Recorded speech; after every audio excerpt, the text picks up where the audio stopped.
Hey, it's Alex Clark, host of The Spillover. Before this week's interview, I just wanted to say hi to all of our newest subscribers. We've had a couple really viral interviews lately, so I just thought I would quickly explain the format and purpose of this show. The Spillover is an interview podcast where I talk to someone new every Friday that has valuable insight or expertise on a certain subject, or just an amazing life story to share, sometimes both, all with the goal of educating and entertaining primarily women, although I know that there are a lot of men who love the show too, which is very cool. We love a man with taste. It would mean so much to me for you to pause this podcast and leave a 5-star review of the show.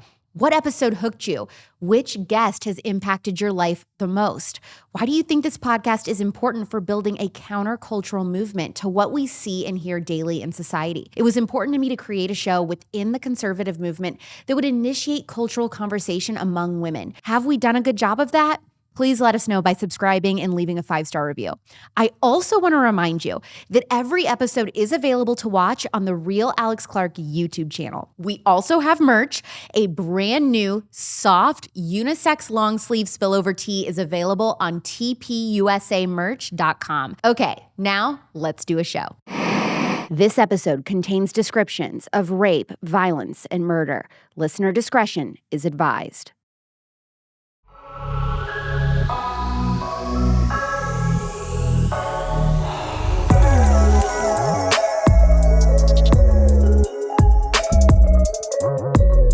It's a true crime episode just in time for Halloween.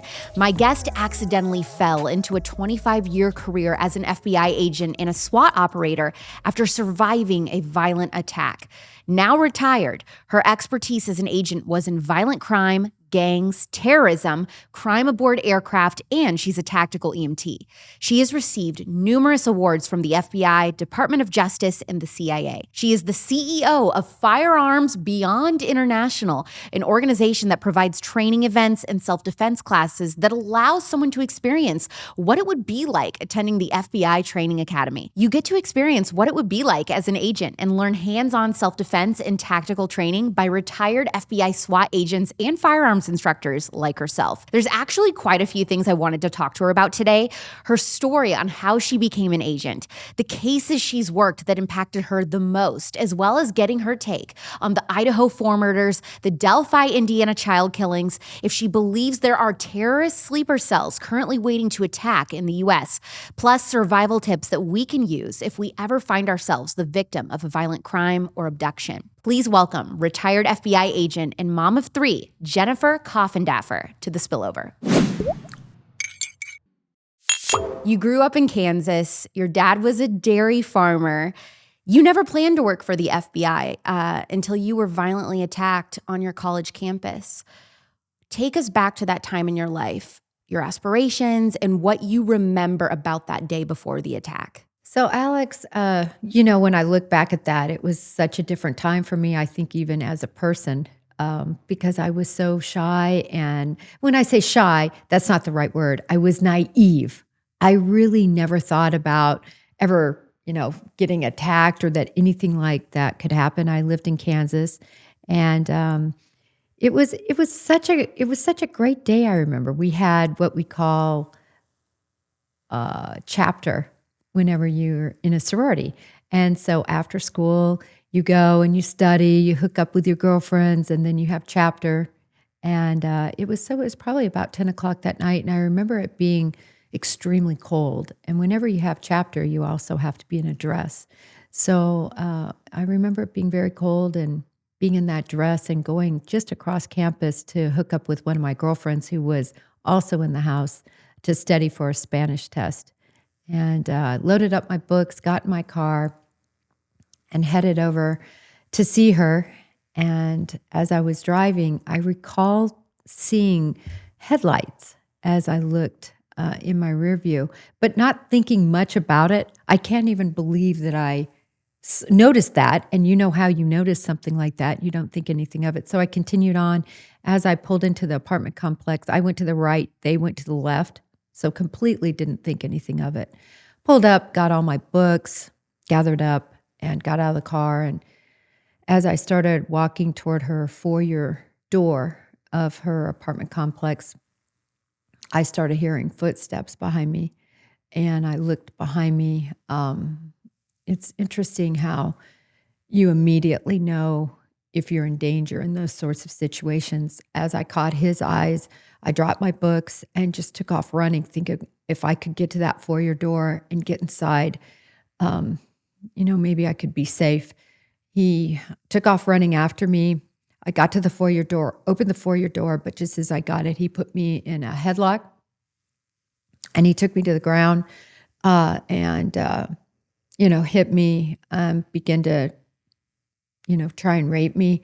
I was screaming at the top of my lungs. And I remember looking back, wondering why none of the doors I was looking at were opening. Everything is kind of more in slow motion, I think, when you're going through all of this. I kept screaming, and in the distance, I think he too, because he perked up, both of us could hear sirens. And so it was clear to me that somebody had heard my screams and called. And there was a point at which he stopped trying to rape me and instead decided to take me. And so he grabbed me and started pulling me out of the door. And there were stairs and a little railing on these cement stairs. And I grabbed a hold of that. There was a car waiting with another driver to take me. And I held onto that railing. And then as the sirens kept getting closer and closer and closer, he was definitely alerted, as was I, thinking I just have to hold on longer. And he let go of me and ran to his getaway car, and they sped off. Once the police arrived, what were you able to tell them? Were you able to speak? Were you able to give a lot of detail, or just were you in shock? Such a great question. I was hysterical. After he let go of me, I went into that complex. It was a 3-story complex, and I just ran throughout that complex, not really having my bearings, even where my girlfriend and her father actually lived. He had heard the screams. He had called the father and gone out the other side of this complex, not knowing that the screams were even coming from me, but just trying to help. Anyway, when the police sat down with me, one of them slapped me. What? Yeah. What are you talking about? So, slapped me to just try to get me to calm down. Is that normal protocol? No. And I don't think that would ever happen now. I would hope not. I think back then the training was horrible. The treatment was really horrible. They were really trying to figure out what happened. I understand that, but like slapping somebody, shaking them, trying to sort of physically get control of the person that has been traumatized, that really wasn't the way to go. I was really a young girl at that point. It was just my freshman year. And so I was always incensed how I was treated. 2 hours after your attack, what did you find out that your offender did? Oh, he attacked another person, but he raped them. Did you know her? No. This was all in the news, heavy in the news. The Wichita State rapist, it was very heavy in the news. They came on campus. They talked to the sorority houses. They even had me, I only would agree to do it from behind black, but they had me at least describe the attacker, who was black male, kind of a baby face, pretty tall. When I say pretty tall, probably 5'9", 5'10". I'm about 5'1" on a good day. So definitely I was outmanned, and I had no idea how to protect myself. I had no idea back then how to fight. I really was just sitting duck. Did you ever contact the other victim? No. After something like that happens, I guess I can't speak for all victims, but for me, I think mostly what I did was lock it in a vault in a lot of ways. I really didn't want to talk to anybody about it. I didn't want to talk to my girlfriends about it. I didn't want to talk to my family. I didn't even tell my family, back in Nebraska. And, I just think you kind of lock it in a vault. It's it was just a traumatic time. And then the other thing, at least for me, and I think this is a good thing and a bad thing, I'm a compartmentalizer. And I was very good at compartmentalizing that situation and making the best of it and moving forward, but not like a I am woman type of situation at the time. It was more of an internalization. And so that's how that kind of certainly led me down this road. Was he ever caught? He was never caught. Never still to this day? Never to this day. And I was approached actually by a company that wanted to do a show about finding him. And he is my white whale. I have so many questions about this. This is what I kind of figured. This would complete my life agenda in terms of personally, if I could find him. And I actually have talked to a couple of fellow FBI agents that we went through the academy together. And I said, hey guys, will you help me if I decided to do this? They're like, hell yeah, But it never got down the road. This was 2020-ish, maybe before the pandemic. But I was extremely busy at that time and never really looked at pursuing it. And so what year was your attack? My attack was in 1985. And how soon after that did you decide, I want to become a freaking FBI agent? I was computer science at that point. And I said, no. I remember calling the sheriff's office and just asking about, I needed to get a gun. I wanted gun training. I just wanted to move into the area of law enforcement, put bad guys away. Initially, I made the decision to change my major. Okay. So to criminal criminology? justice, criminology, yes. So that was sort of the first step. The second step was, how in the world can I get into the Bureau? Well, this is what I'm wondering, because you're 5'1", you're like 100-something pounds. I mean, soaking wet. You're like, that didn't deter you? Well, I have to say, when you look at, and I was looking into it, I thought there's just no way. In other words, I'm too small, I'm too short, I'm a chick, and there weren't very many females in at that point. Are there size requirements for the FBI? There were, but those were changed. There were, but they were changed, which was really nice. But they had you do other things to sort of, I think, weed out a smaller woman. For one thing, you had to pull 100 trigger pulls with a revolver. Now, for anybody in your audience that wonders about that, go grab a revolver and practice, make sure it's unloaded, point it in a safe direction, and do 100 pulls with each of your fingers. I feel like my finger would fall off. It's not easy. It's not easy. And they've taken away that requirement since. They've taken away a lot of requirements because it was sort of detrimental to women, getting in and everything. But I don't agree with most of what they've taken away with. I'm not even sure I agree with taking away that.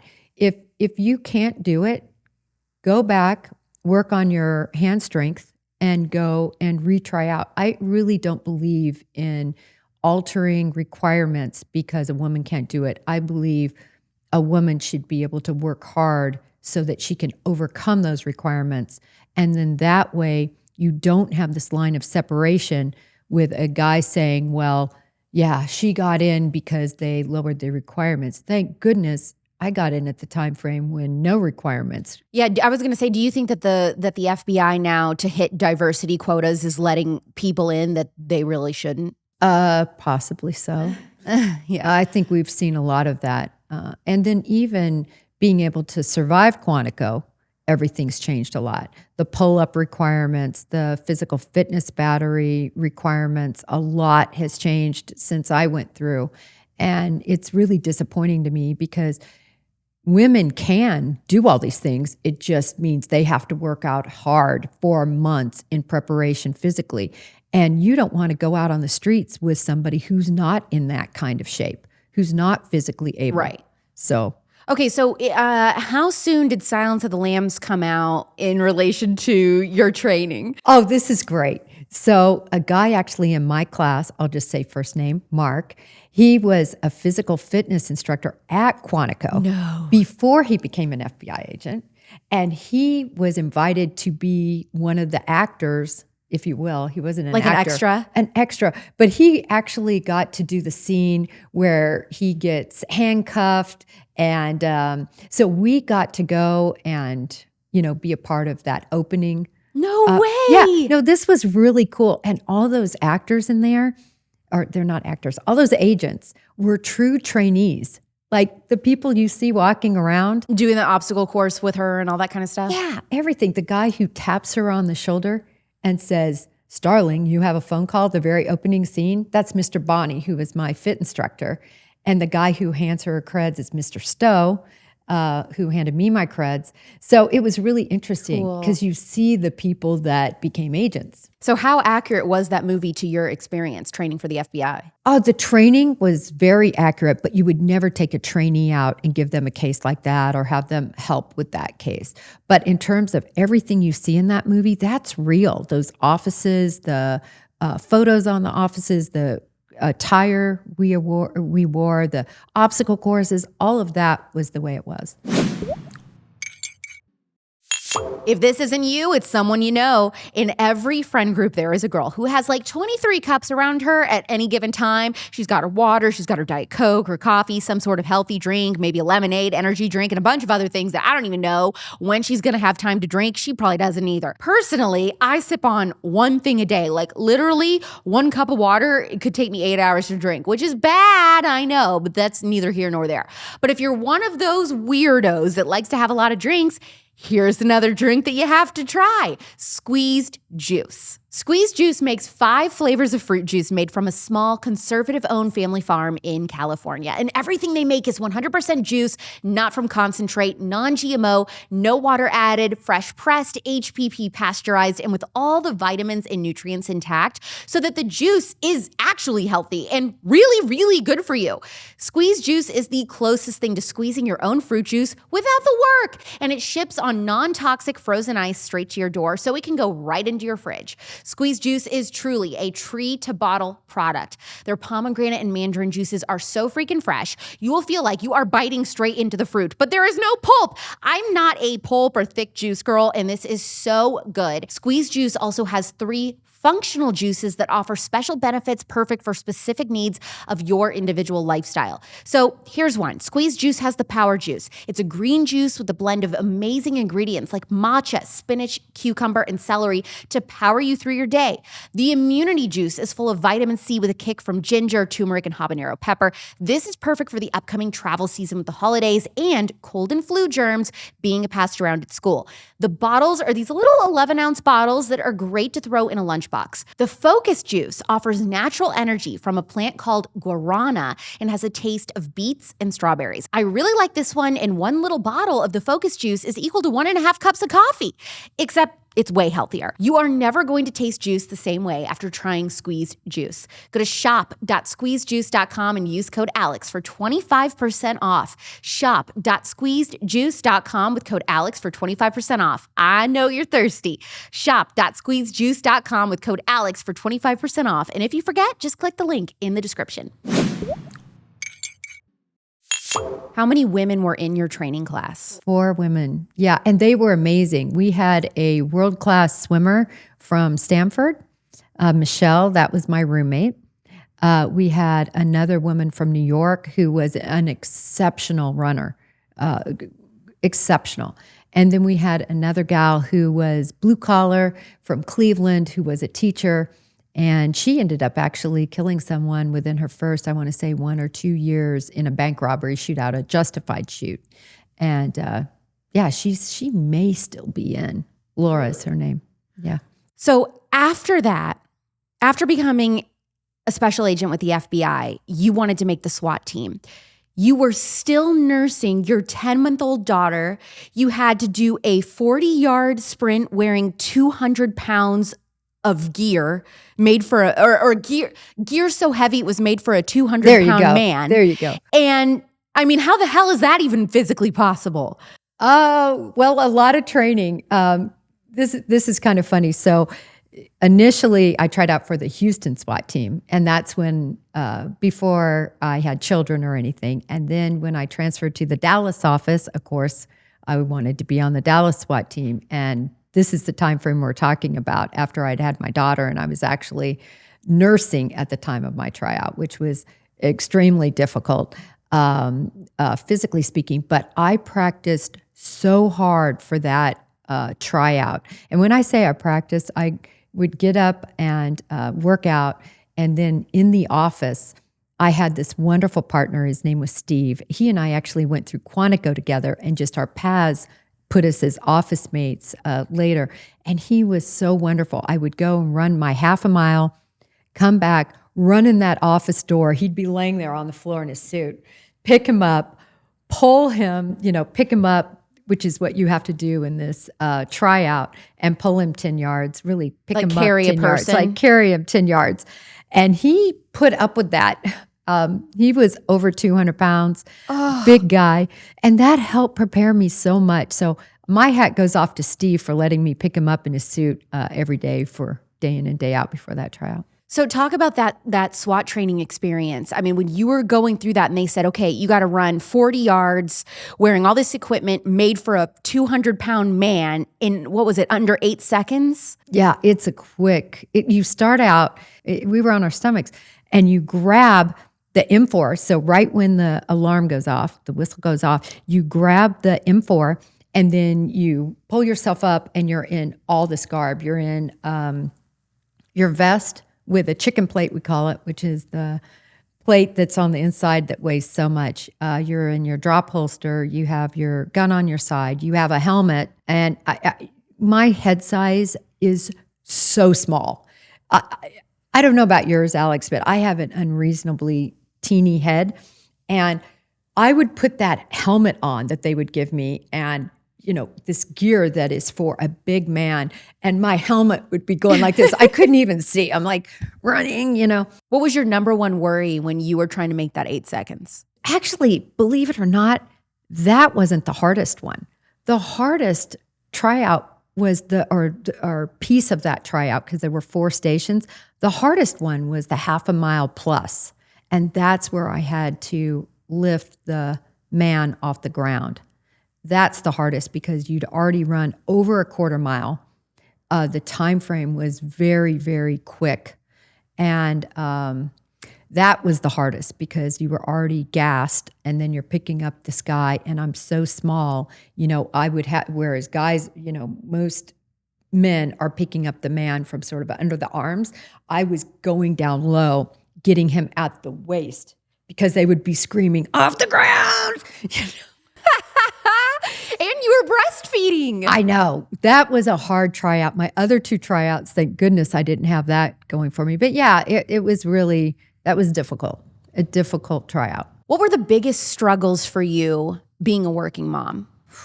There were a lot of struggles. I mean, the biggest problem, of course, is just the amount of time you end up not being at home.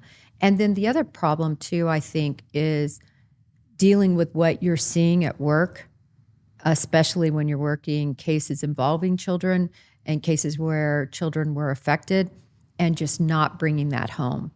And it took me probably about 10 years, I think, to get pretty decent at that. I actually got where I could be 2 different people almost, be the work person. And then when I got home, I could, have those sippy cups lined up and be there for my children and play with them on the ground and just kind of forget about everything and kind of revert back to that naive woman I talked about early on, because that's a really important piece that I think women that are in law enforcement, that are working violent crime, they need to keep about them. When you're given cases, do they keep in mind who the agent is and what their personal life looks like? So do they try to avoid giving you a case that involves children the same age as your own, or none of that matters? It's just like, this is what you're working on. None of that matters. Okay. I think sometimes they do choose you as a woman, because particularly in undercover, you get chosen because of a woman and being able to blend in and not being able to be spotted or even identified as an FBI agent.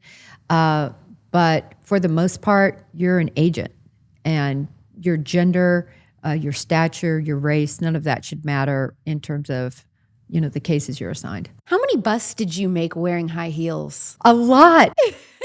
This is why back in the day, they wanted you dressed like an FBI agent. You wore suits, you wore dresses, and all of that is how I was ingrained really in the Bureau.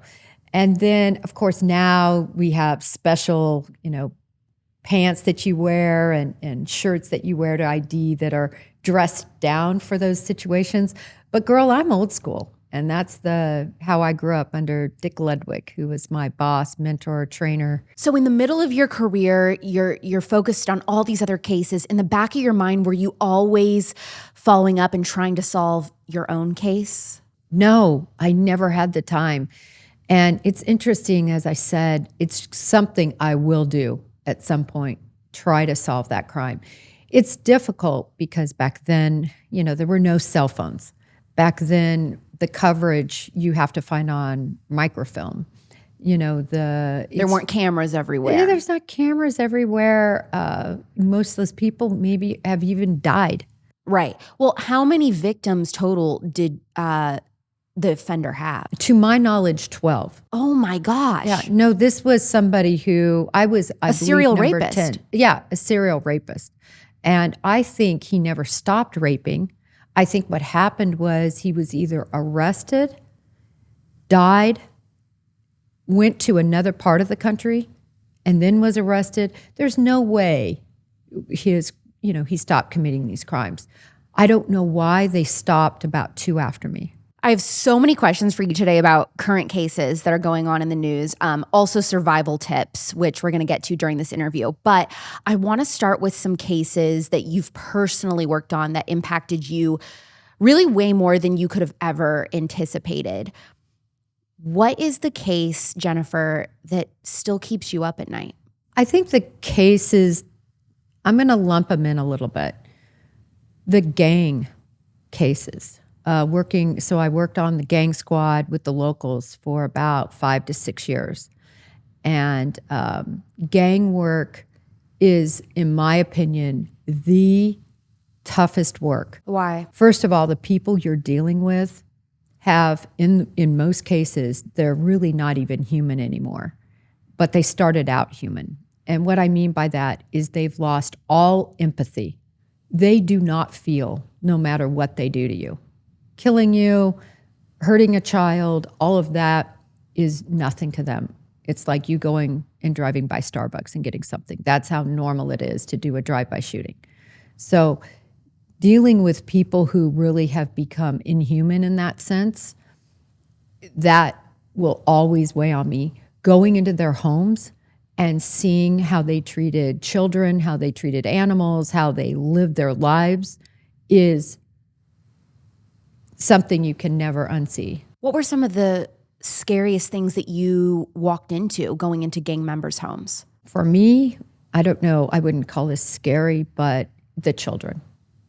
Just in squalor, a child once with a roach, in their ear. Some of these houses, they're really not like homes. It's solid roaches. It's like nothing you've ever seen. Cat urine, cats. That people can live like that, and we wonder why it generationally does not change these gang situations. When you're thrown out, so after one case we took down the Crips, a cell of them, a little sect of them, they were called the Poly Crips, 48 gang members.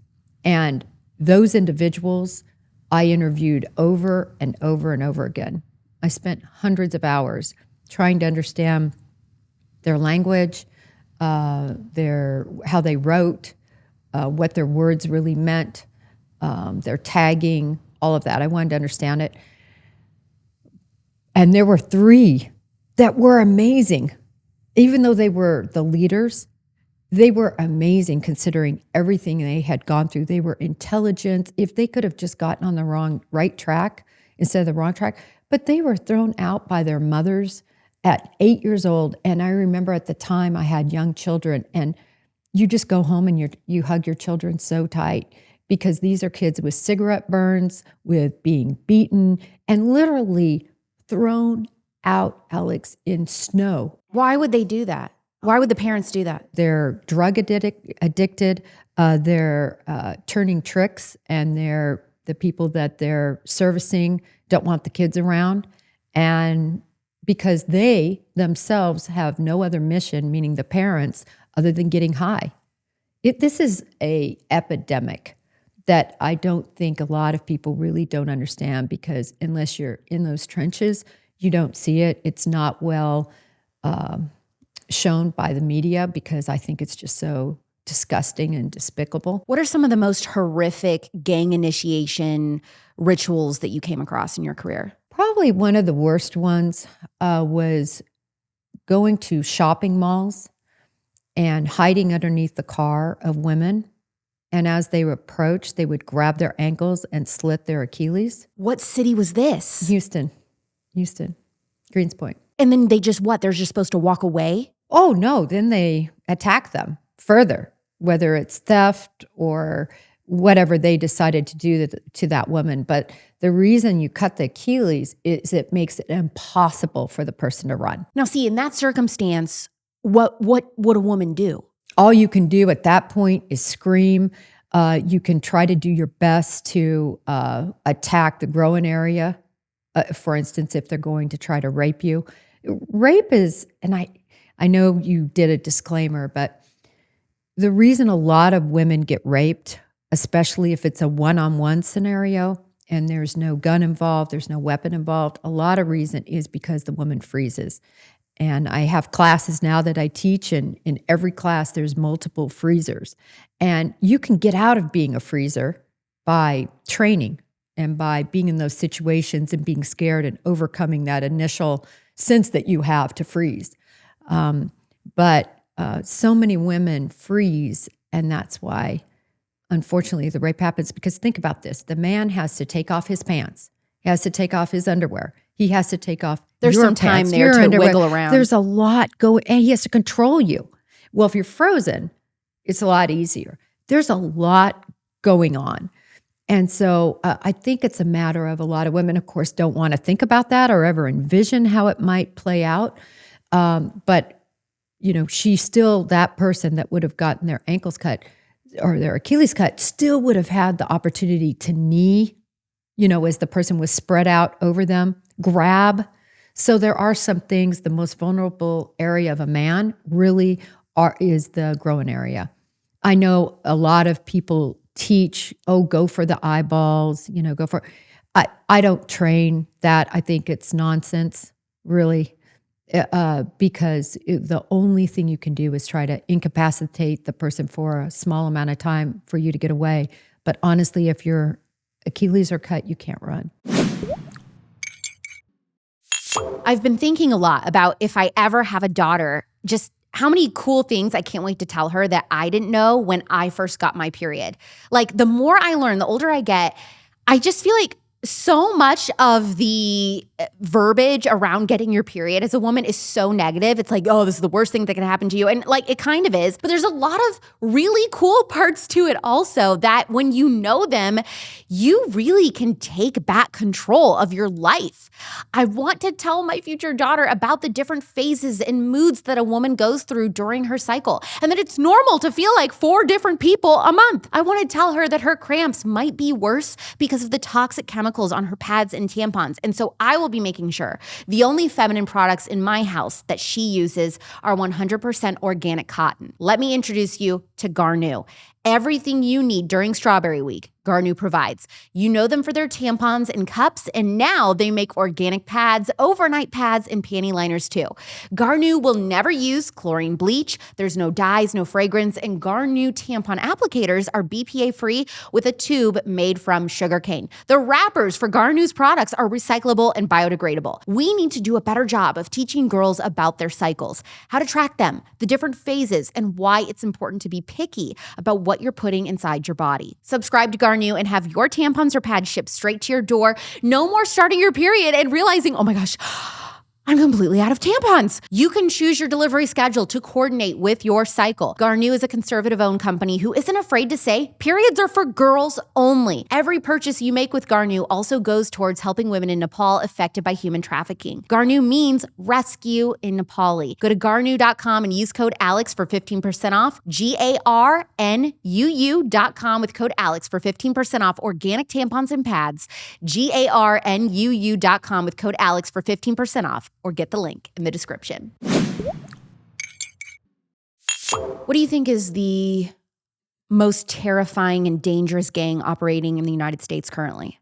Ooh, I mean, Mara Salvatrucha, which is MS-13, they are known for their really sadistic behaviors in terms of wanting to show other gangs there's nothing beyond our limits. So they're very known for decapitation. They're known for cutting off the limbs of their victims. They're known for being particularly ruthless. Having said that, they don't have the numbers that the Crips, the Bloods, the Latin Kings, some of the other gangs, Los Sureños, but they're all really cut from the same cloth. Did you ever interview any MS-13 members? I did. And so tell me about that. Like, are they willing to talk to you and explain like their thought process or anything? Much more luck with the Crips because in that case, I had a lot over their head. You know, they were facing 20 years to life. People like this, though, I would imagine, like, are they more likely to open up to a female agent than male? I think they are. Really? Why? Because I would think that they would be like, they wouldn't respect you. No, I think this is what my opinion is, and I base this on the fact that they always talk to me. And I think it's because I'm not threatening. They don't have the machismo with a woman that they have with a man. So they're not trying to one-up some guy. I think men sometimes in this industry are less caring. And I always tried to be really caring. What would you like to eat? What would you like to drink? How are your children doing? What's happening with your, in your life? Because some of them do have children and some of them do care about their children, especially in the Hispanic culture. They want their lineage to go on. Okay, so you're telling me that there are some MS-13 members who are capable of killing strange children on the side, but go home to their own children? There are some. These individuals really have no empathy, but they do have an interest, some, not all, but some have an interest in seeing their line go on, their name go on, having kids. So from that standpoint, you also see that very much in the Crip culture. And I'm very familiar with that culture. That culture is a different culture where they would have 20 kids in some cases with 20 different women. And that was a notch on the belt. Each one of those, it's not about taking care of the kid or anything. It's how many could they father in terms of anatomically father. How do gang members typically choose their victims? Opportunity. And that's why I always say the most important thing is to lessen your chance of being their opportunity. And there's ways you can do that so easily. Not being alone is a big one. Also being extremely aware of your surroundings because they don't just happen upon you. Even in my situation, I did not take my first warning thinking, having that sense that somebody was following me. That was your intuition. Yes, my intuition. I always tell everybody, follow that intuition. It is golden, your intuition. Follow it. Even back then when I was just this young girl, I knew something was weird. They were just too close to me or something. But nobody wants to think the worst. So being aware of your surroundings, we all talk about that and hear about it. But when you can live in yellow, I call it, where you're aware, it's a good thing. When did you retire and what led to you making that decision? After 28 years of federal law enforcement, this is such a great question. In 2015, I was working under Comey at the time on his personal protection detail. And it was really, in a lot of ways, the pinnacle for me as certainly as a woman, but even as an agent to achieve that. To even be considered for his detail, you had to be a firearms instructor, a SWAT operator, and a LETS instructor. A LETS is law enforcement training for street survival. So it's to be a LETS instructor. There were 2 women ever. I don't know, maybe now there's one, Patty and I. And it's just, for me. It was a career high for you. It was a career high. So I thought this is the perfect time for me to retire. Back at headquarters, on the detail, it would have just been a really cool time to retire, I think. I feel like that happens a lot. Like FBI agents, like you retire a lot earlier than typical people retire in their career fields. Like you're not old enough to be retirement age. You know what I'm saying? So is that normal in the FBI? Like you retire really early on just because of what you go through and stuff? You're forced to, first of all. Oh, you're forced? Yeah. You cannot be an FBI agent. They may have changed the year. I think it's maybe 56, 55. Because they need you to be like with it. Yeah, you need to be with it. Now, you don't need to be, they should do that for presidents, right? 100%. Just 100%. Just saying. So, but as an FBI agent, they want you sharp. You're right. Why do we do that for the FBI, but we don't do it for Congress, for the presidency? That's a very good point, Jennifer. Yeah. So anyways, that's the whole point. So everybody retires early, in the scheme of things. And you're eligible to retire, in my case, after 25 years. I was only 48 years old. And you've been through a lot. I mean, for me, that was the pinnacle. That's when I should have retired. I put in my papers. And then I got scared. Scared of what? I got scared of what will I do when I'm not getting up every day chasing bad guys. I'm not an FBI. The FBI, there's a term called a Betty Bureau. I was a Betty Bureau for a lot of years. It was your identity is what you're saying. Yes, and you were girl. losing your identity. I thought about that who would I be? Even though I was a mom, I was a wife, it was so much a part of me. To this day, I wear my cross somewhere below my hair, and I wear my 25-year pin. And very few people have a 25-year pin. Because it is part of your identity. So anyway, I got cold feet. That's the best way to describe it, like cold feet. Like Tom Brady. Like Tom Brady. I did a Tom Brady. I'm like, I'm not sure I'm ready. And and then there was another huge consideration, which was a monetary consideration, because at that time I was stationed overseas. Well, when you're stationed overseas and you retire, you're only allowed they will relocate you back here, but they won't handle anything to do with your real estate. Oh, no, I wouldn't want that. And that was a big deal. So I held on for one more year, picked the perfect spot to retire in, and there you have it. Almost exactly a year ago, 4 college students in Idaho were stabbed to death in their home. 28-year-old Brian Kohberger was charged. Do you think that we got the right guy? I think we have the right guy. Certainly there is beyond probable cause in this case to believe he killed those 4 college students. So some of my audience is definitely familiar with this case, but some of them, they really only dive into like the true crime world whenever I talk about it. So for those people, can you take us to that night, November 13th, 2022 in Idaho? What happened? Well, what happened was really so tragic. And it was really, in a way, unparalleled in terms of the true crime, what happens in true crime. Because this individual who was a college student himself who was a university graduate who also had his bachelor's, not only his bachelor's, I should say, but his master's in criminology, and was working on a PhD. And that's why I say this is really unparalleled, with no criminal history to speak of. Little bit, went into that house, if we're to believe what the probable cause affidavit said. He went to the bed of Maddie Mogen, and Kaylee Gonsalves walked to the third floor, where they were both in the same bed together, which I don't think he knew, and killed Maddie Mogen, I believe, first, slaughtered her with a knife, a K-bar knife, which is a very large military-style knife that has a fixed blade, so the blade cannot move, and then it also has kind of a safety.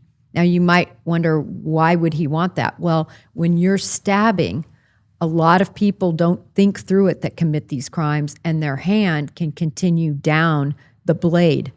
But this type of knife stops the hand because of this safety mechanism that is right here, the bar that makes it a K-bar. And he slaughtered Maddie. Then I believe he slaughtered Kaylee Gonsalves.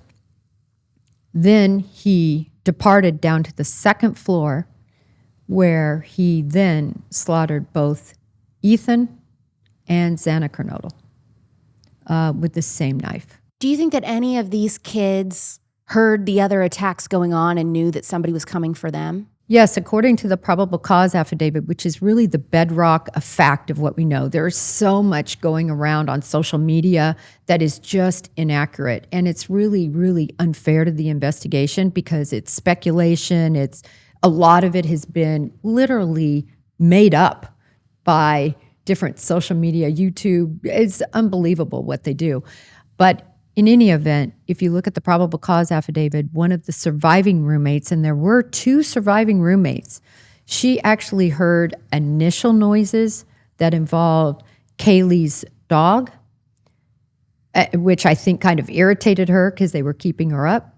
Then she heard noises and whimpers of Xana Kernodle, we believe. And then she came out a third time and actually saw what is believed to be Brian Kohberger, all dressed in black from head to toe, nothing exposed except his eyes and eyebrows. Here's my question. The first 2 girls who were stabbed, they're sharing a bed together. While he's attacking the first girl, I mean, was that other girl just like drunk, passed out, just never even woke up or anything? Or do you think she woke up and was frozen in terror? Did she try to escape the room? Like, how is he able to fully stab one girl and then she's still there in the bed, the other one? I think the big thing to remember is speed, surprise, violent of action, which is what we teach, happens so quick within seconds. There's no time to do anything. I mean, right now I could grab you and it would happen so quick you wouldn't even be able to scream. And so these girls had been out all night. They'd been out all night partying, drinking. So they were slow probably with their responses. And I think really sound asleep. This is 4 a.m. So this is well past the time they got home, around 2. They are sound asleep in their beds, these 2. And so the initial stabbing takes place just seconds. That's all it takes. And then I believe Kaylee did wake up. I think she was cornered. There was a wall right there. I believe she was on the bedside to the wall. And then he came after her and attacked her. And then what about the couple who was there? Because there's another guy. That adds an element. I mean, a lot of times these killers, they don't want to attack a home that might have a male in it. Do you think he knew that guy was there? No, I think it surprised him. I think it surprised him that Maddie and Kaylee were in the same bed. Kaylee had a separate room, but Kaylee had moved out. She had only come back. She was visiting. She was just visiting. It was a last minute decision. She wasn't even going to go back, but then she decided to go back. She had a brand new car that she wanted to kind of show everybody. She was excited. She was getting ready. She was moving on with her life. She was already in the graduation stage. And so I don't think he even knew she had returned. He did a lot of surveillance on that house, though, so we may find more. He did 12 surveillance type of missions. Do you think he was wanting to kill as many people as he did, or did he have one specific target, in your opinion? I believe, this is strictly my opinion from facts known, it was Maddie Mogen. Why? She signified, her and Kaylee both really signified the kind of girl that he could never really have. And what makes you say that? Like, what do we know about him? He was beyond awkward. He had lost recently in, after high school, over 100 pounds. He was very unattractive, awkward with women. I never heard this. So he was heavier Huge. For a large part of his life? Oh, yes. Yeah, he was huge. And he had the fortitude to lose over 100 pounds. That's pretty significant. I mean, people who have the fortitude to do that, to diet and exercise, and he took it so many steps further. He became an avid runner. I mean, by his watch app, he ran at 6-minute miles. Now, here's my question, because we know that he was studying in a teacher's aide under Dr. Catherine Ramsland, who is like a serial killer expert. She's an expert in BTK. He's studying under her. Was his motivation to lose all of this weight and get fit because he wanted to become a killer, or because at first he just wanted to get a girl and then because he couldn't, he became a killer? B. So he lost the weight first, I think, hoping to reshape himself and to make himself more attractive to women. And I think he was truly an incel, an involuntary celibate, somebody who just could not get women and was very awkward around them. And I think that built up a rage inside of him, an anger inside of him. He had a lot of other issues. He became a serious heroin addict when he was younger. I did not know this. Yeah. He was a heroin addict. He beat, his addiction. Did he have, do we know anything about his childhood, like if he had been abused or anything? There is no indication of that. He has 2 sisters. His family are in the education, worked at a school. We have no indication that he didn't have an upbringing that wasn't quite normal. But there is every indication from many individuals who have known him, who have been interviewed, that he had a lot of demons and struggled with a lot of issues. Even by his own word, he talks about he had, I believe they call it visual snow. And that's where his whole life was kind of in this horrible haze. So he describes himself about all of his issues, his anger toward his father, his sort of hatred toward himself. Did it surprise you that he had been studying under Dr. Catherine Ramsland? I first learned about that right after his arrest. The daughter of BTK called me. We hooked up. Carrie and I began a relationship really that day, but she contacted me and let me know this nugget, if you will. Now, I always had kept that just between her and I because we talked a lot about it. She ended up, coming forward with all the details. Obviously, is talked a lot about all of that. But yes, when I heard that, I thought that was awesome. But I knew anybody who's getting their PhD in criminology, having studied, you're going to learn about serial killers. You're going to have extensive knowledge and training and understanding. Do you think that he had a kind of a weird fetish and obsession with serial killing?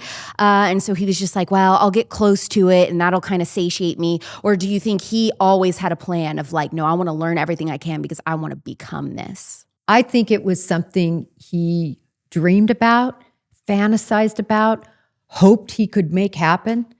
And he just worked every step until finally it culminated on November 13th. So the sheath of the knife was left at the scene. Do you think that that was on purpose? No way. Anybody who says that, not to be, it's just ridiculous. That sheath is the only reason likely that he is sitting there right now charged. It was the linchpin in this case. It has his DNA on it. It's not even refutable. I mean, they came up with a number, an octillion number, that it's his DNA on that sheath. No, he didn't affix it to himself. And I'll tell you why.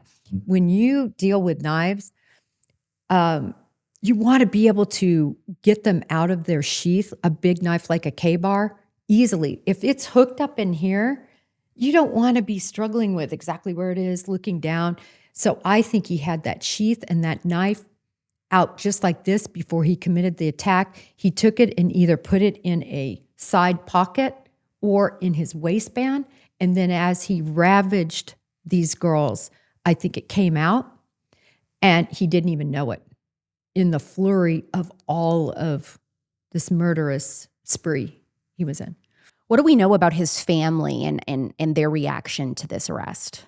Well, they have not gone to a hearing. What does that tell us? Well, I'm a actions speak louder than words. I can tell you if my son or daughter were charged with anything, I would be there front and center. Also, we know this.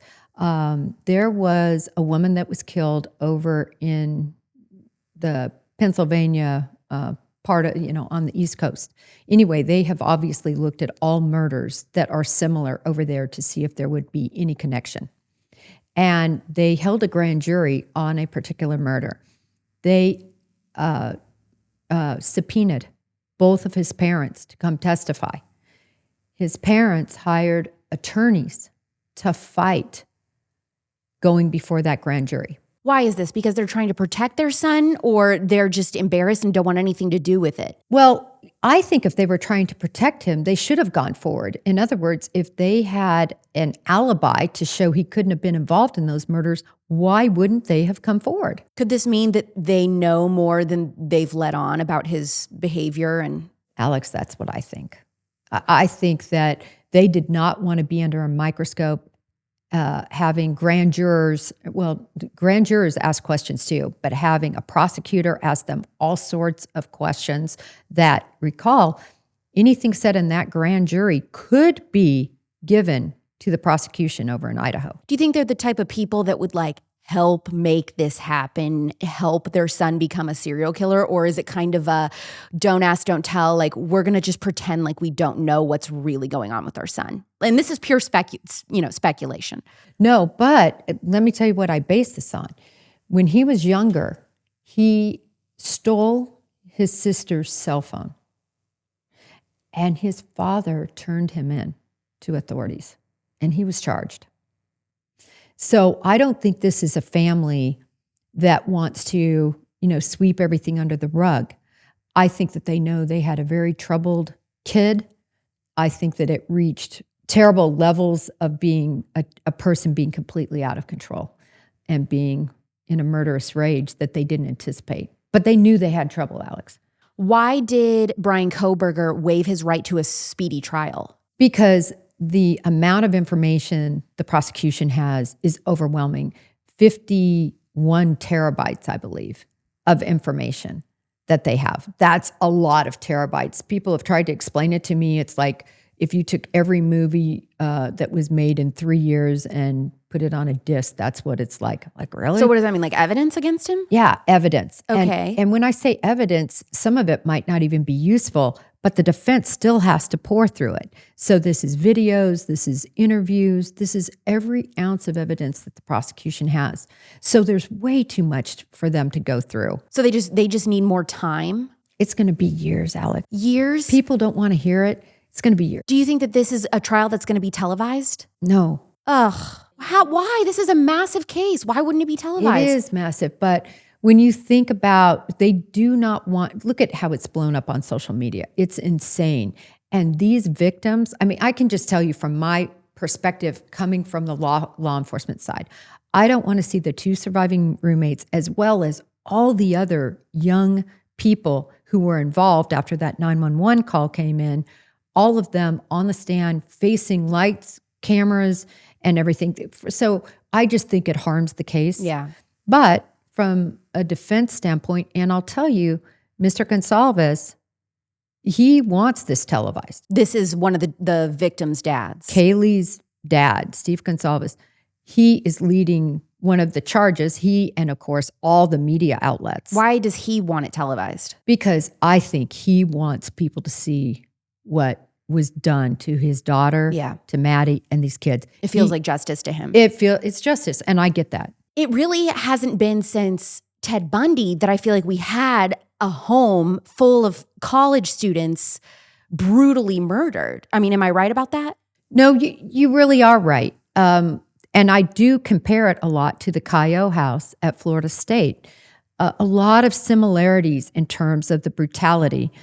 I think Ted Bundy's was possibly even worse because he was just so violent. But he also left survivors and victims and walked right past them. And I always use that analogy because people are so obsessed with the fact that people were left behind and, oh, they must be involved. No, they're not involved.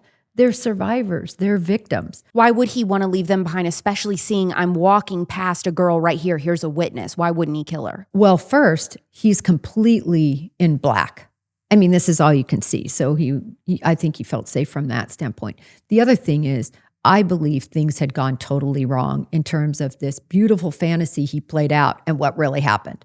In other words, sneaking in there, going up, assault, killing one girl and then sneaking out and having everybody say, who in the world did this? And then having it be unsolved and then probably going on and maybe committing others in the same way and being infamous for being this incredible serial killer that was never found. That was his dream. I think. What is your prediction for the Idaho 4 case? I think he'll be convicted in time.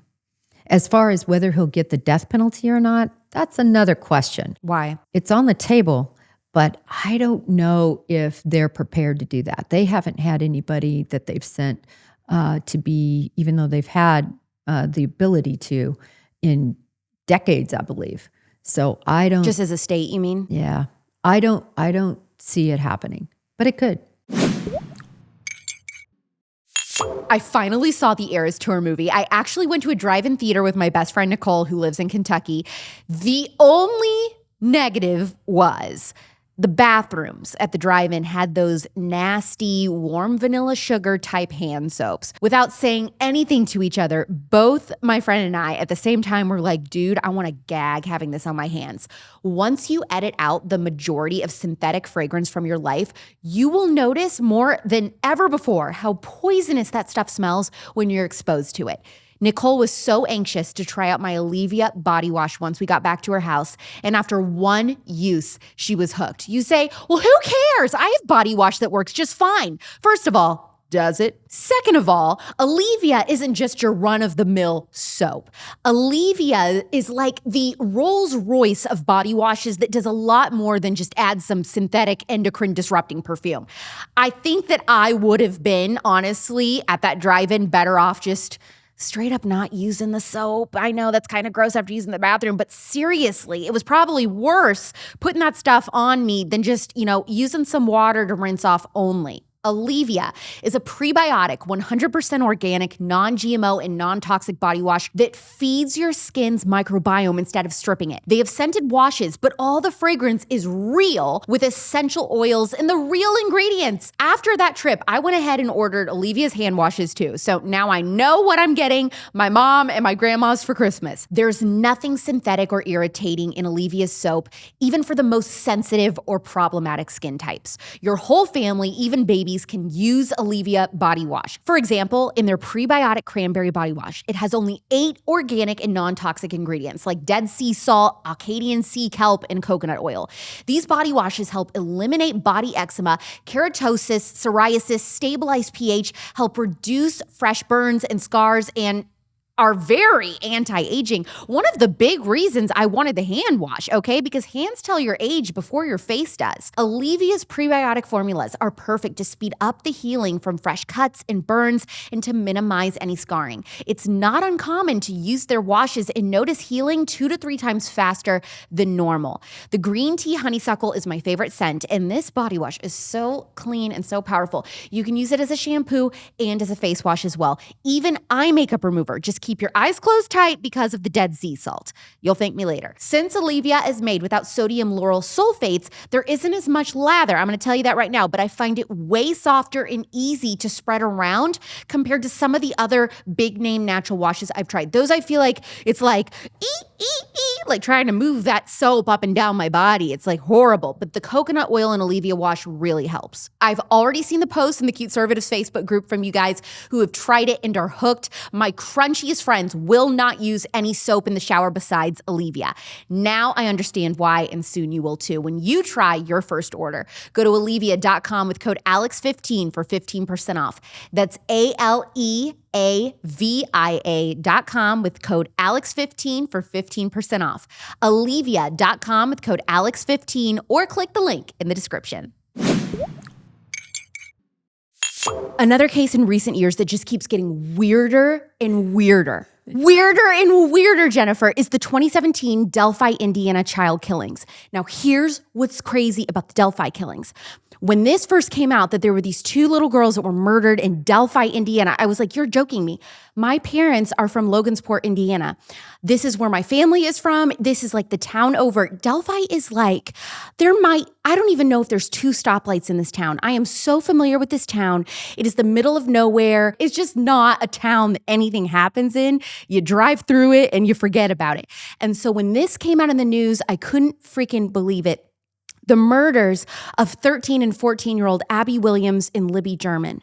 Walk us through what happened the day of these murders. So what happened was these 2 little girls had a day off from school, and they headed down to the Monon High Bridge, which is a bridge that's very long. It's in this beautiful area, scenic area, and many people go there, and many people went there that day.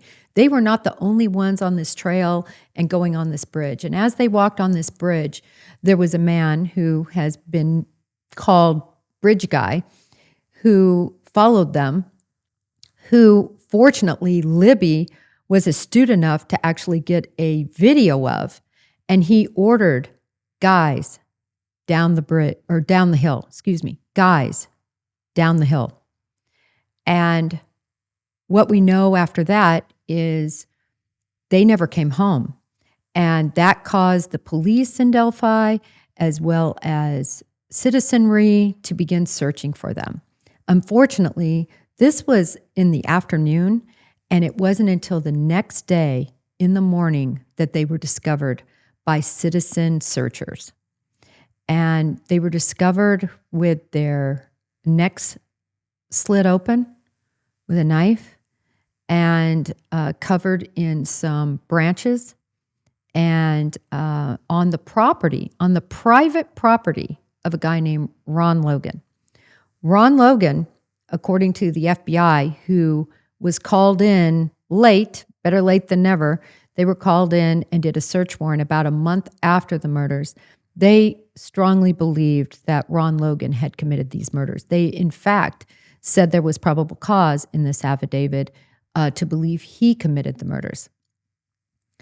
Later, there was a split in philosophy on this case. The FBI no longer was involved in this case, and it was run by the local and state police. Yeah, so this was strange to me. So it took years. This happened in 2017. It took years for the state police to reveal hardly any information to the public. Like, we did not know about how, like what you're telling us, like about how their bodies were found, nothing, until 2022. And that is when ISP, Indiana State Police, asked the public for information about a social media handle. They were like, here's a social media handle. Has anyone ever interacted with this account or seen it before? And they said that social media account had been communicating with Libby right before her and Abby were killed. What can you tell us about those communications? Right. So that's the Shots account, which was really run by a guy named Keegan Klein, who has since been convicted of multiple counts of child pornography. And so he's done convicted in prison for a long time. But had nothing to do with their murders? That's correct. That's what we're being told. Had nothing to do. The big connection was this. Supposedly, Libby had arranged to meet with Shots. And that was the big thing.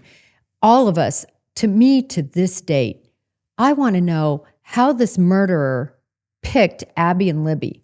Was this prearranged? Did he stalk them? How did he know that he would have two people to murder? He would have had to been prepared with a knife. He would have had to been prepared with a gun because there was an unspent round found near them. So this seems so premeditated. And right now, as we all know, Richard Allen is charged. Yeah, so out of the blue. This is where I'm confused. So there's three names here.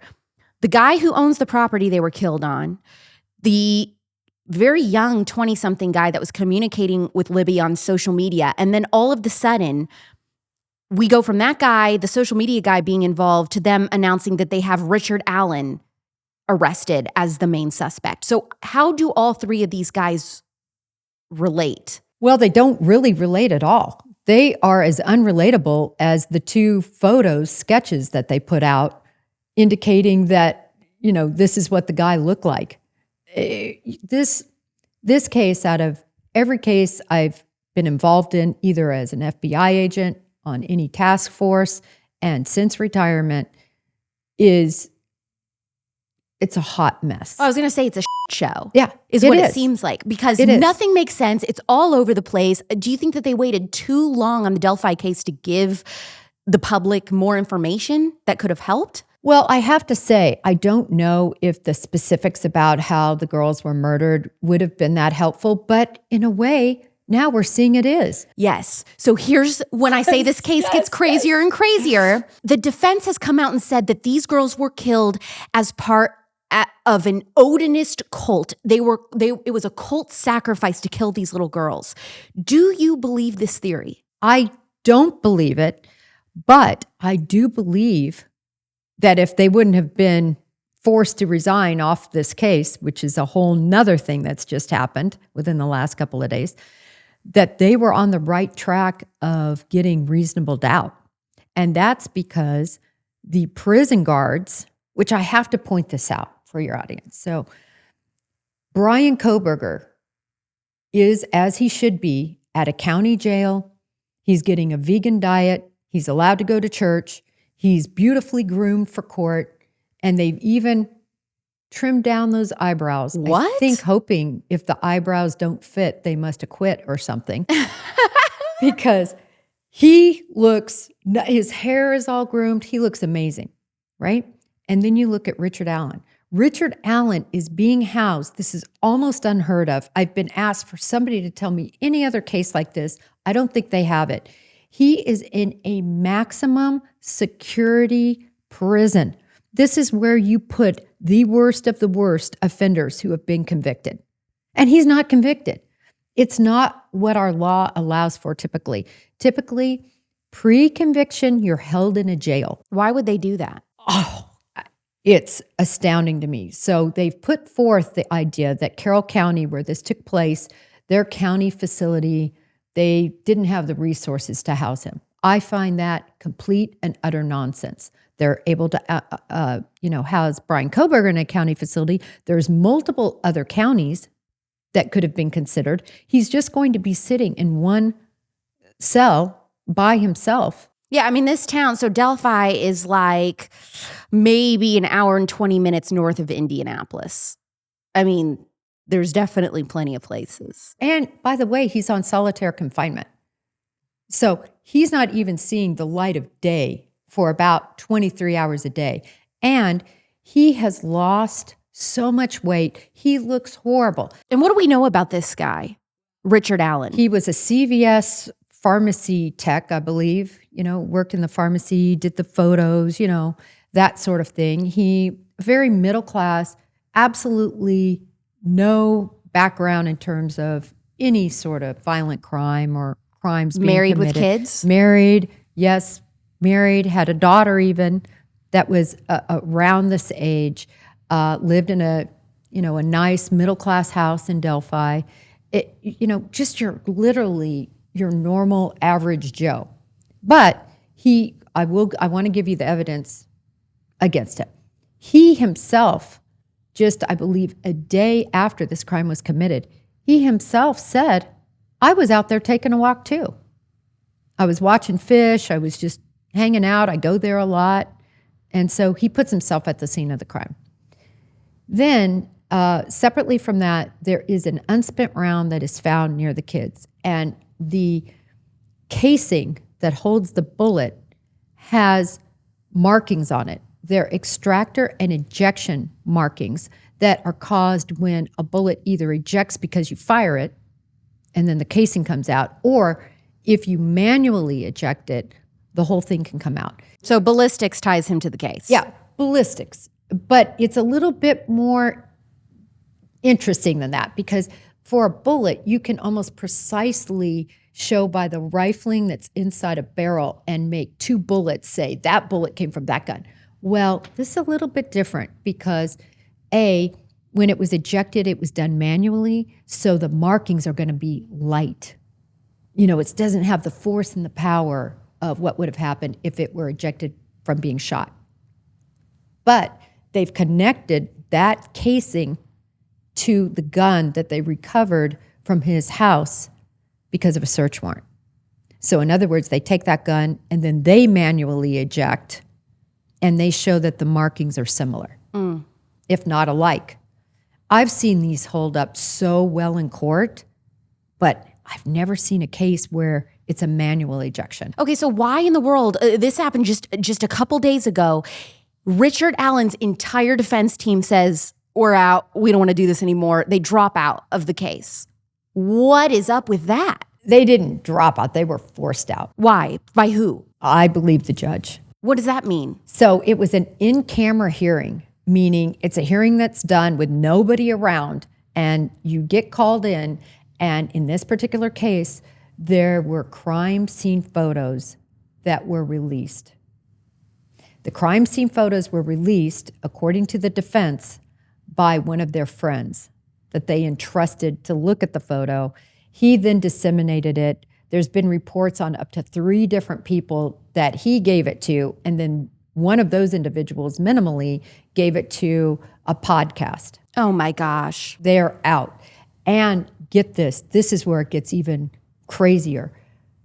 One of the disseminators killed himself. What's a disseminator? One of the people who got the photos killed himself in the middle of the law enforcement questioning. What is your theories on that? I just hate coincidences. I mean, I think that he killed himself related to what he had done. This was a military guy. Because you feel like maybe he was feeling guilty that I just jacked up the case of 2 children who were murdered? Yeah.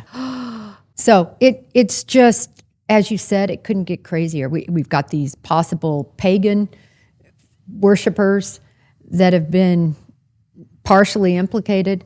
Now he has no defense, and he's still in a lockup facility without being convicted. So what happens with this case? If you're making a bet, what happens with this case? And is this going to be televised? This will be televised. Oh, good. I don't know. I don't even know if Richard Allen's going to survive. Why do you say that? Because of the situation. Because he's a child killer and they'll just kill him in prison? No, he's in lockup. They're not going to kill him. But I mean, physically speaking, he's reportedly eating his own papers. He, through, his tablet that he could communicate with his lawyers on, he has supposedly gone cuckoo. Now, he did admit to killing the girls. This is very important because to me, this is the strongest evidence, if it really exists. We haven't heard the tapes, but he supposedly told not only his wife, but his mom, he admitted to the crime, right? Well, normally you would think, oh, this is a rock solid case. But guess who his guards were? Odinists. Allowed to wear Odinist patches. What is an Odinist? What is an Odinist cult? So an Odinist cult is basically, I don't want to call them necessarily a cult because I think a lot of people believe in the god Odin, who is some Norwegian god. It's an old school pagan type religion. And it's like the Vikings. Believed in this, right? Yes. Okay. And it's been taken over, if you will, by a lot of white supremacists. Okay. So this is some white supremacists, but these girls were white. Exactly. That's why it doesn't make any sense. And then they try to connect it and say, well, but one of them, their parent dated somebody who was of color and blah, blah, blah, blah, blah. They try to make some sort of, reasoning. But their biggest reasoning that they try to show is how they were killed, how they were covered up with which they're trying to say these sticks make a certain formation, and that on the tree, there's a blood sign that's in an F formation, which is a Odinist rune or sign of Odin. I think the guy just wiped his hands. To clean the blood off? Yeah, I think that's what it was. But in any event, it's holding some weight now because now you have the prison guards that are literally have Odinist patches on them. Well, is sacrificial child killing a part of this religion? Well, no. Yes and no. I think I've definitely read, and I'm no Odinist expert, but I have read that there were sacrifices that were made, supposedly, but this is back in the ages and ages ago. Not now, you wouldn't think. But of course, this is the philosophy, right? That they're going from what occurred back in the day to now. And the defense is who came out and said all of this theory. Yeah. Are they, well, I know they're gone now because they all just left, but I mean, were they sticking with it or did they try to walk it back at all? Or Oh, no. They just dropped this bomb and walked away. They are sticking with it. And there's a little bit of meat on the bone, girl. There's those patches. So again, they're saying that these guards treated Richard Allen terrible, which led him to the confessions. I'm just putting out there what's on the table. And why would he be eating paper? Because he's lost it. Now, that I agree with. People say, oh, he's faking it. He is not faking it when you look at him. He has had he's aged 20 years. His weight loss is impressive. It's terrible. And then if you just look at him, he is a broken man. And who wouldn't be broken? I could take anyone and pluck them out, CVS pharmacy tech, and throw them in a maximum security lockup, and they would possibly lose their mind too. In their paperwork, the defense named the Odinist that they believe did the actual killing. Oh, so there's other people that could be involved in this. Oh, yeah. So it's a mess. It's a mess. Where's a mess. Where's the best place for somebody that really wants to get caught up on this case and all of the nitty gritty details? Where should they go? You definitely could go to my Twitter at Coffindaffer FBI and follow the tweets related to, and I usually say justice for Abby and Libby at the top of them. That will at least get you caught up to where we are now. As far as looking back since the beginning of time, certainly the Murder Sheets podcast does a good job of chronicalizing everything that's happened from the very, very, very beginning. And is Murder Sheets a podcast that specializes in just Indiana true crime? I don't know, but I know they've been on the Delphi case from the beginning. But if you're looking for a more in-depth, really analysis from the side of the defense, there's a podcast called The Unraveling. And that's where they are specifically only focused on Delphi and unraveling the truth, unraveling what they believe is public corruption, unraveling everything about Odinists. There's a great doctor on there named Dr. Picado, who's really good at, I think, the psychological analysis of Richard Allen, of who would have committed this crime, blah, blah, blah. The Unraveling is good if you want to see the defense side of things. And then on the prosecution side, there's a very little known podcast. His name is Fig, F-I-G, and he is definitely from the prosecution. So if any of your followers really want to dive into Delphi, I would look at all three avenues. I had a very liberal Uber driver recently who was going on and on about a lot of things that I don't agree with, but she said one thing that made me perk up. She brought up concerns about our city water and how many toxic chemicals are in the drinking water now. She said one of the worst contributors is the toilet paper. I was like, you know what? I have not agreed with anything else that you have said on this ride, but we do agree on this. And that is why I use BUMROLL toilet paper. Americans go through over 57 pounds of toilet paper every year. Now multiply that by the 332 million people in the US, and you get more than 19 billion, with a B, pounds of forever chemicals soaked on our toilet paper, going right into the water supply that we're all drinking from. Forever chemicals, or PFAS, according to the U.S. Environmental Protection Agency, are linked to decreased fertility, hypertension in pregnant people, increased risk of certain cancers, developmental delays in children, low birth weight, hormonal irregularities, elevated cholesterol, reduced effectiveness of the immune system, and more. BUMROLL toilet paper knows that not only is this paper going into our water a problem, but putting it on one of the most absorbent areas of our body is also a huge concern. BUMROLL toilet paper is made with 0 forever chemicals. If you frequently get UTIs, try switching up your toilet paper. Your typical toilet paper that you've used for your entire life, they have a lot of perfumes and things on them that we have no idea are there that can be very irritating. BUMROLL is perfume-free, chlorine-free, plastic wrap-free, 100% recycled, whitened with hydrogen peroxide, hypoallergenic, quick dissolving, and even safe for RVs. Have a clean poop, even on the road. I just thought the RV part was interesting, okay? So I just wanted to throw that in. BUMROLL toilet paper is made in the USA to help support American jobs, and for every box sold, they will donate to plant a tree in the US. The packaging is super cute. It's very soft considering how clean it is. No shredding, very strong. I found that their rolls last me longer than typical rolls do. Get $3 off your first shipment by going to joinbumroll.com with code ALEX. Support Made in America companies making better, non-toxic products. We can influence the market by choosing to shop cleaner. That's coupon code ALEX to get $3 off your first shipment by going to joinbumroll.com. Coupon code ALEX for $3 off your first shipment by going to joinbumroll.com or find the details in the show notes. Okay, so we're hitting gangs, we're hitting rape, we're hitting sacrificial cult killings. We also got to talk about terrorism. So you're an expert in terrorism. Kevin McCarthy has been warning Americans of potential terrorist sleeper cells in the U.S. after the Hamas massacre in Israel. He says that President Biden's almost non-existent border laws are helping terrorists sneak into the United States at a rapid rate. Is he right, or is he fear-mongering? He's right. This whole situation at our border, we are so porous and have been so porous for so long, and people forget 9/11.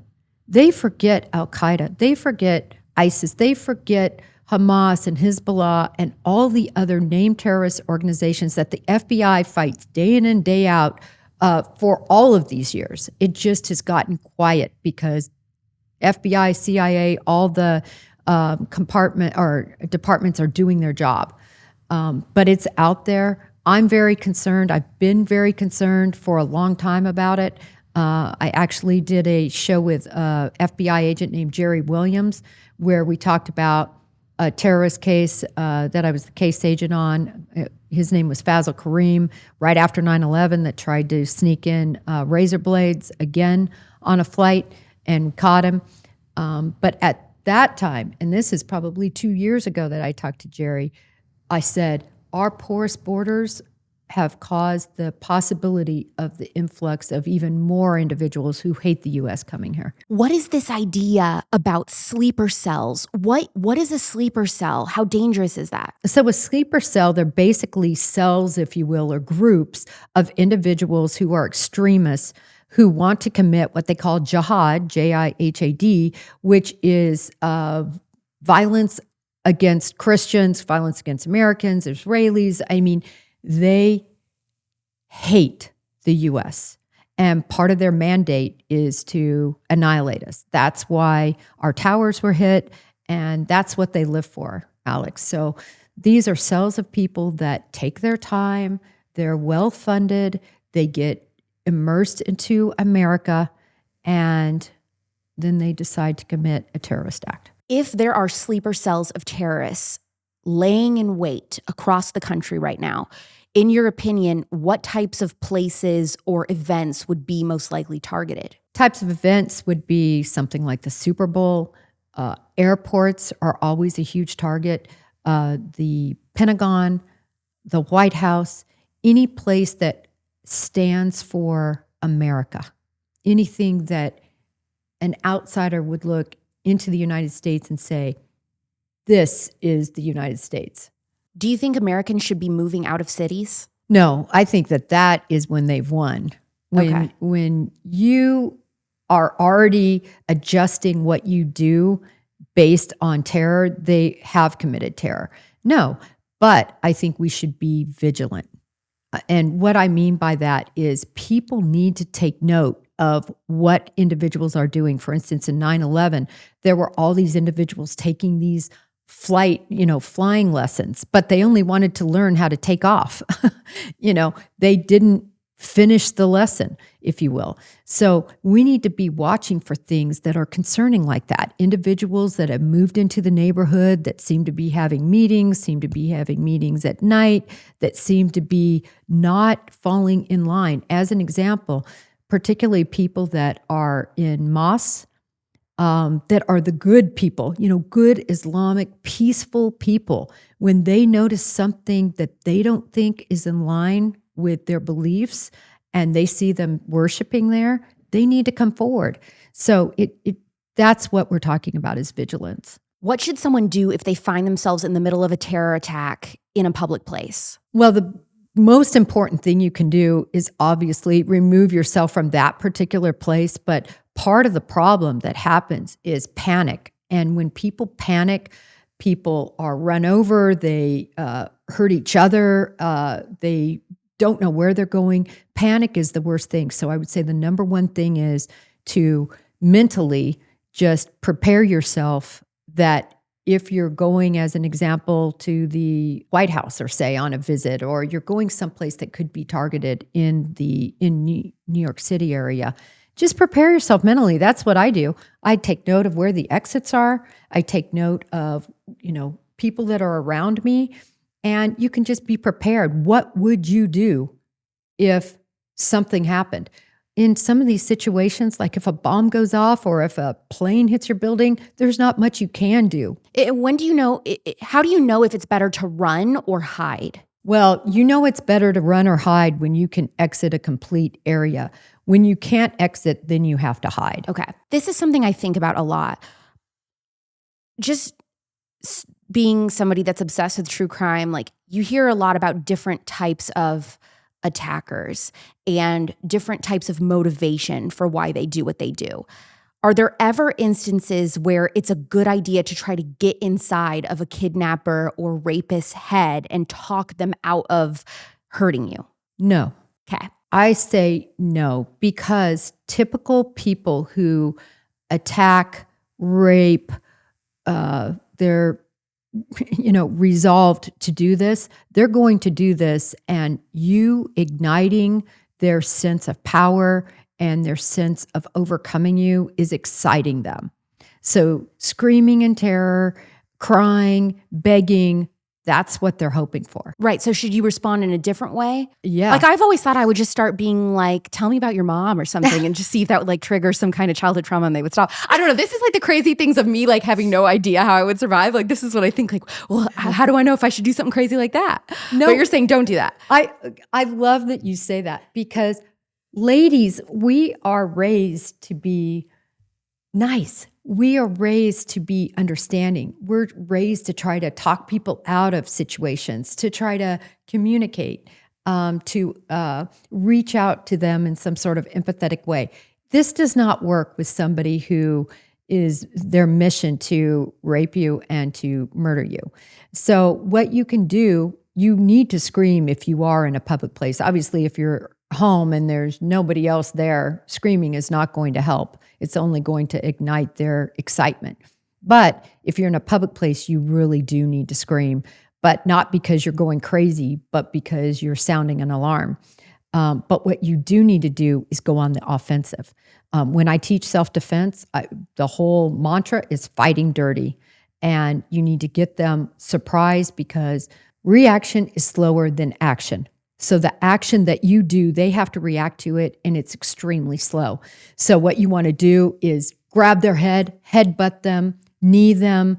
There's a lot of different techniques, but the groin area and basically putting a situation where no longer are you the defensive victim, you are now the offensive person. You're the offensive survivor. Are you familiar with the toy box killer? No. Okay, so the toy box killer, I believe, killed in New Mexico. He had like a whole little RV set up. It was like a torture chamber, but he would abduct women and rape them, but he was a sadist. So it was all about as much pain doing sexual acts that he can inflict. I mean, like inserting things into them with spikes on it and things like that. So if they tried to close their legs, they would be shredded. Like horrific things.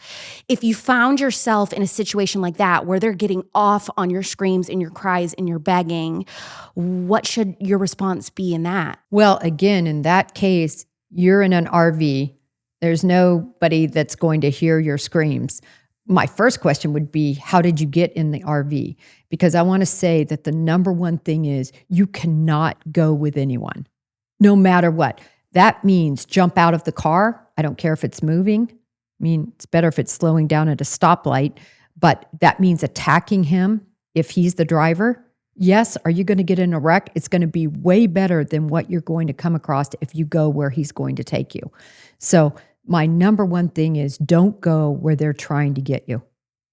If you are in that case, all you can do is fight. What are the first things a woman should do if she's been abducted? The number one thing is to remove your chances, your likelihood of being abducted, as we've talked about, right? Don't be alone as much as you can. Obviously, we have to be alone, but you need to have your pepper spray on you whenever you are alone and you're either walking, you're running, you're going to your car after shopping, and have it on the ready. Have your finger in the slot. A lot of them have pull-ups or they have twist tops. You need to have it ready. Don't be on your cell phone. Don't have an ear pod so you have all your senses about you.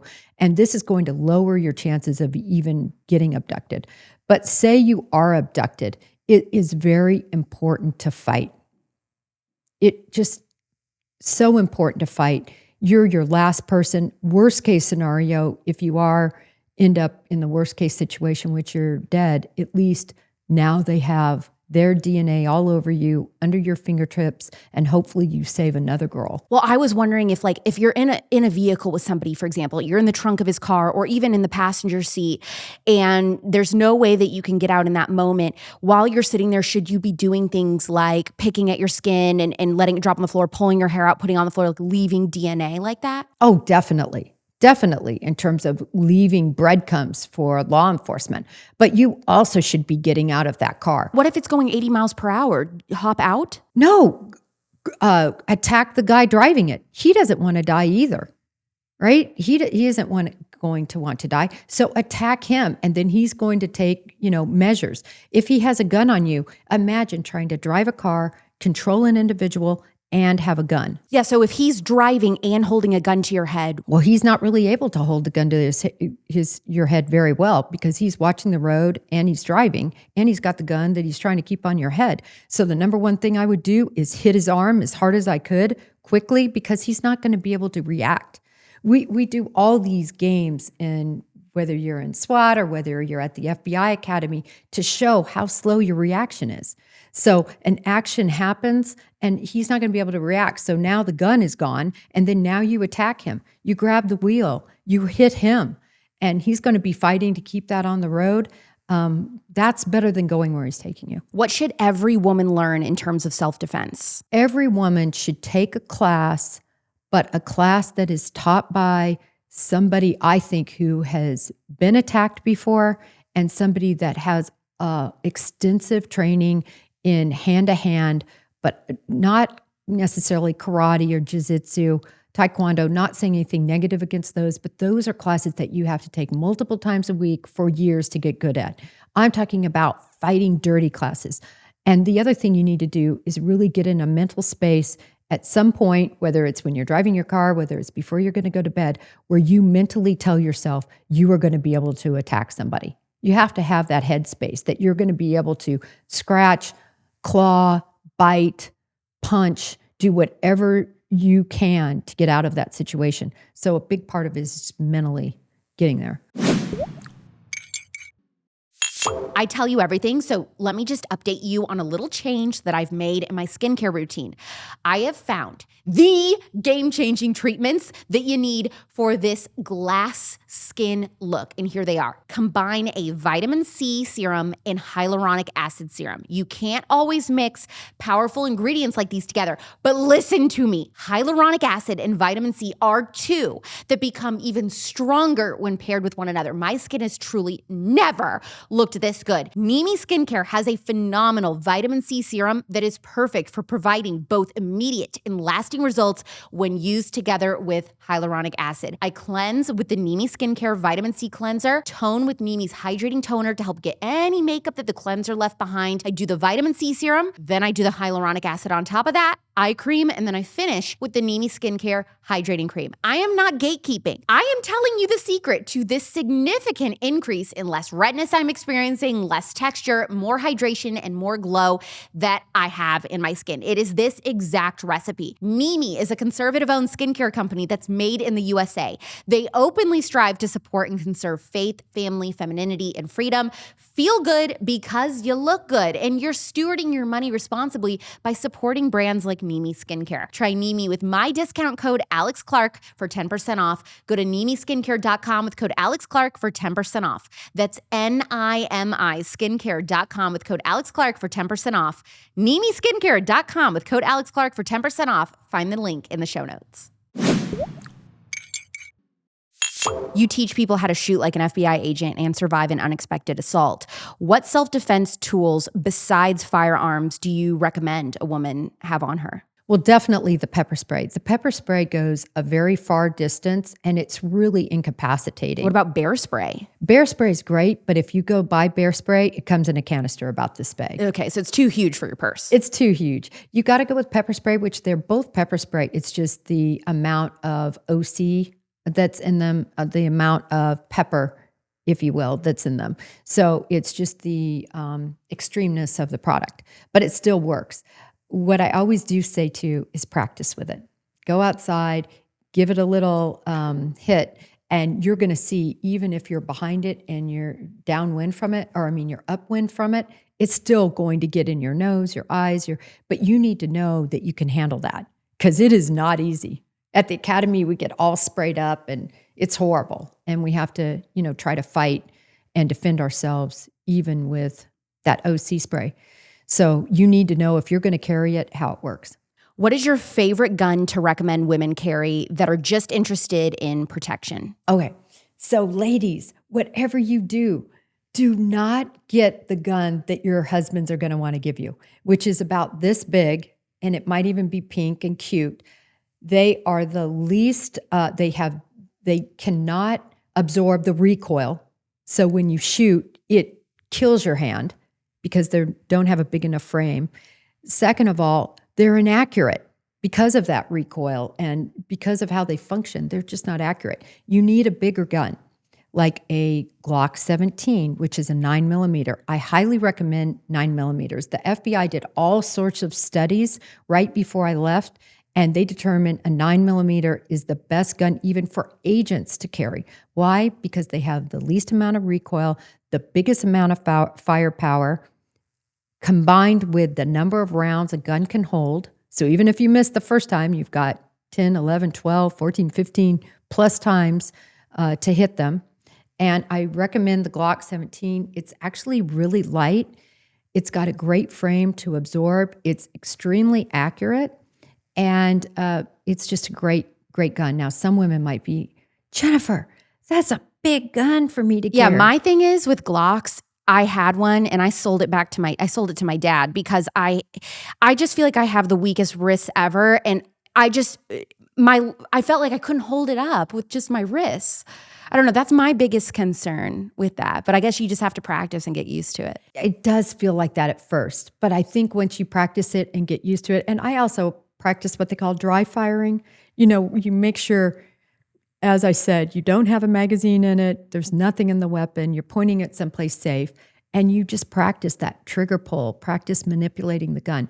You cannot carry a gun unless you really practice with it every week. If someone breaks into your house, what is the first thing that you should do? You're dead asleep. Well, if you're dead asleep, hopefully, you've heard them come in before they get too close to you. But I think what you're saying is, say you're dead asleep, you're woken to somebody coming in the house. The first thing, you must call 911 and get somebody on their way. So that's number one. Number two, you need to hide.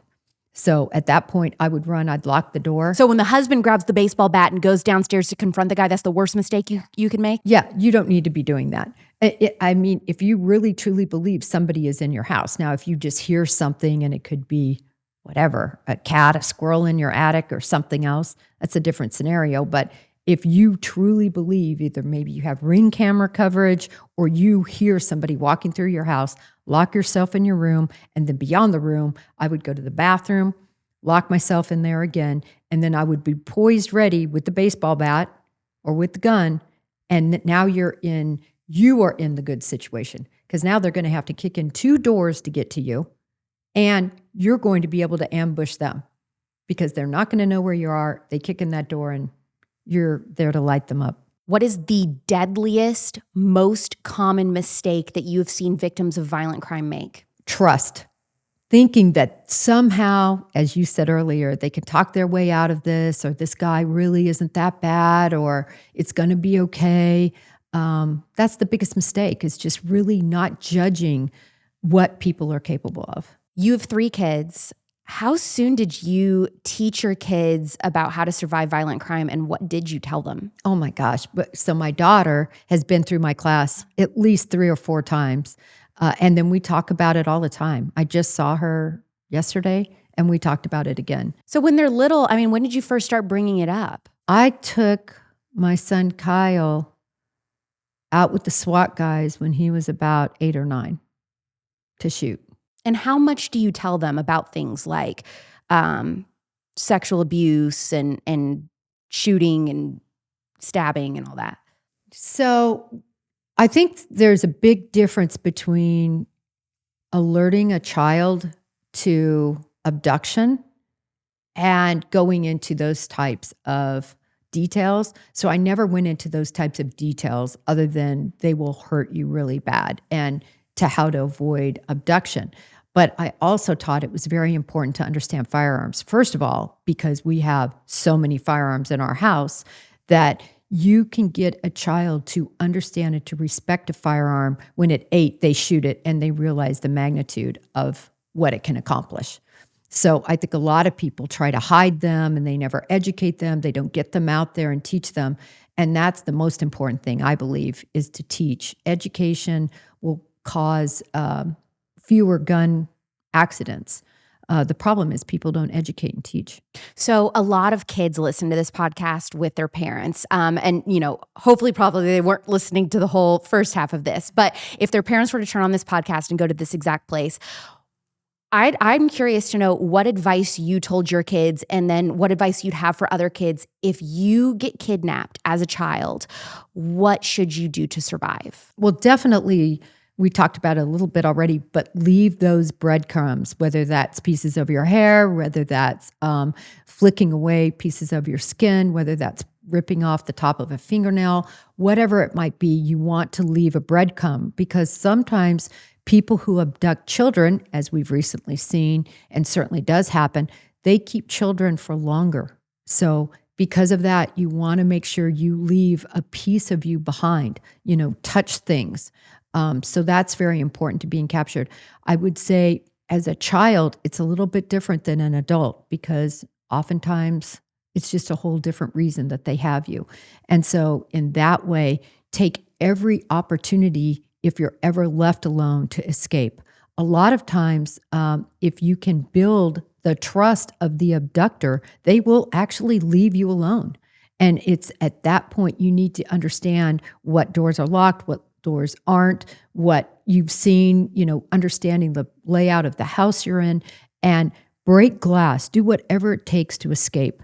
I think a lot of kids are afraid to be offensive, if you will. You have to be offensive, especially if you're left alone. What unsolved true crime case do you want to see solved the most before you die? Maybe the person who attacked me.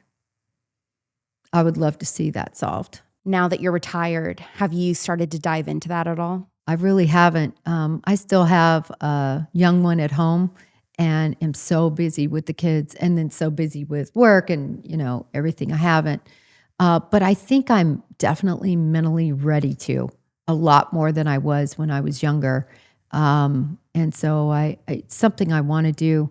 I just have to figure out exactly how I'm going to go about it, how I'm going to find that time. In your opinion, is America more or less dangerous today than it was in the 90s? It's much more dangerous. It's more dangerous just because of social media and the ability that individuals have to stalk you and to look and see what you're doing without you even seeing them.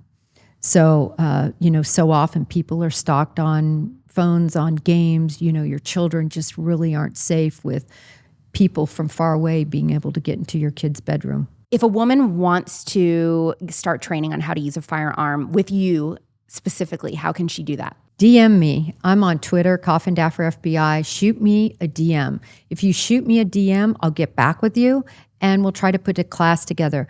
Now, I don't do any classes that aren't very specific and tailored to the individuals for a lot of reasons. But the main reason is I want to have a true understanding of who's going to be in that class. You're putting firearms in the hands of people you don't know. And so definitely love to put together these classes and train to exactly what the individuals want to learn. If someone wants to be a mom one day, but they also want to be an FBI agent for our younger listeners, do you recommend this career path for her? There's areas within the FBI that I do recommend. For instance, if you get in and you can get on a white-collar crime squad, typically white-collar crime are bankers and other professionals that work 9 to 5. So you can have a much more a situation where you can control your hours. So there are certain facets of the FBI. But if you want a real, what I call a real FBI career, where you're in the thick of it, you have other things you're doing besides your caseload. Maybe you want to do SWAT, maybe you want to be on the evidence recovery team, maybe you want to be a blood spatter expert, whatever you want to do extracurricularly, and also have your career putting bad guys in. This is not a profession for somebody who is a female, pregnant, married. It's just so hard.